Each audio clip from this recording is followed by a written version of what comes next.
Bismillah ar-Rahman ar-Rahim. Brothers and sisters in Islam, An-Nabi sallallahu alayhi wasallam said, Inna Allah hayyun kareem.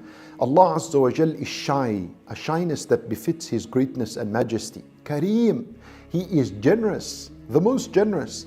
يستحي من العبد إذا رفع إليه يديه أن يردهما صفرا. Allah Azza wa Jal is shy to reject the slave, the dua of the slave, if the slave was to raise his hand to him. Allahu Akbar.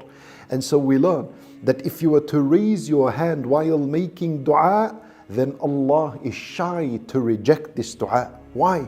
Because the one who raises his hand, this image is an image of a beggar, someone who is begging, and Allah Azza wa Jal is shy from returning the slave that is in desperate need of Him subhanahu wa ta'ala.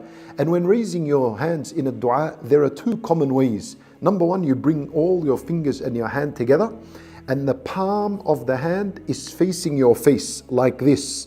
Nabi sallallahu alayhi wa sallam said, Ud'u Allah bi akuffi butunikum. Make dua to Allah Azza wa Jal with the palm of your hand like this, and you look at it. The other way is to raise your fingers towards the sky, so like this, more vertical. You raise your fingers to the sky and you look into your palm and you make a dua. And this, generally, raising the hand in a dua is permissible all time, no problems. But in a salat, you avoid it. You don't raise your hand when you're doing jalsat, the sitting between the two sujood, or in sujood, or in ruku', or when standing, except in al-witr when there is al-qunut, you raise your hand and you make dua, no problems. And it also should be avoided in Salat al-Jum'ah when the Imam is making the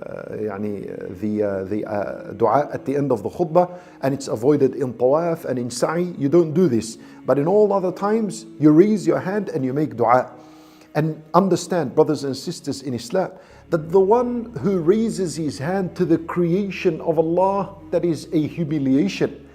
And the one who raises his hand to the Lord of the creation, to the Creator, then that is an honor and an elevation for him. And so, brothers and sisters in Islam, we ask Allah subhanahu wa ta'ala to grant us goodness in this life and in the afterlife. Allahu a'lam.